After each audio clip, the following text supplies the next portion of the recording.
Pierre Thépaut, bonjour. Bonjour. L'hôpital a été en première ligne pendant la crise sanitaire et continue à l'être. Est-ce qu'on peut dire quand même que la Charente-Maritime a été plutôt épargnée pendant le premier et le deuxième confinement ? On n'a pas été épargné. Comme tout le littoral, on a été moins impacté. Alors d'abord, on a reçu des patients qui sont venus de l'Est de la France.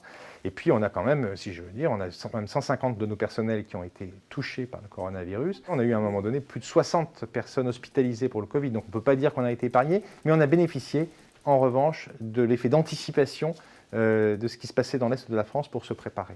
Est-ce que l'établissement a reçu beaucoup de patients transférés ?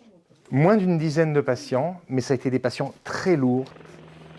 C'était très compliqué puisqu'en plus, ça mobilisait des équipes pour aller les chercher à l'aéroport ou à la gare de Poitiers TGV. Donc ça a été des opérations compliquées sur des patients extrêmement fragiles. Est-ce qu'il y a tout de même un problème de saturation des services et donc de reprogrammation massive des opérations ?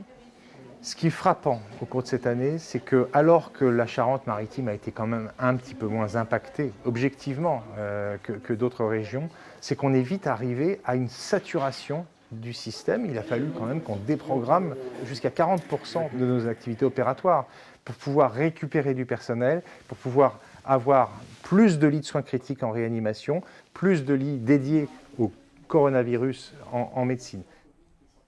La crise sanitaire, elle est arrivée en plus dans un contexte de revendications qui était forte. Les salariés parlaient déjà d'un manque de lits et de personnel.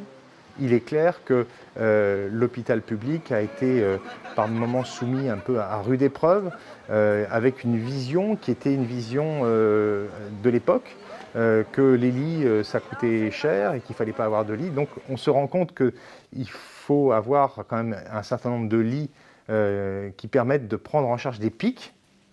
Et ce sont les pics qui sont difficiles. Les revendications, oui, mais elles sont là. On va attendre, bien sûr, la suite, l'année 2021. Et il faudra que, bien sûr, on soit au rendez-vous pour que cette reconnaissance, quand on applaudit à sa fenêtre, qu'on puisse aussi faire preuve de bienveillance à l'égard de l'hôpital et des hospitaliers qui ont toujours été là au rendez-vous. Et puis il y a aussi de bonnes nouvelles, vous vous êtes associé à une start-up qui cherche à prédire quels patients seront à risque de développer des formes graves du coronavirus quand ils sont détectés positifs. Ça fait partie des espoirs pour vous ? Oui, ça fait partie des espoirs. On a d'abord une unité de recherche, on est d'ailleurs dans ces locaux, juste au bout du couloir. On a une unité de recherche et beaucoup de projets de recherche qui se sont développés.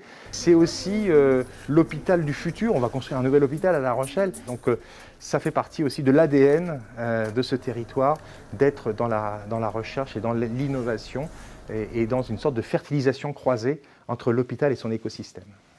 Merci Pierre Thépaut. Merci.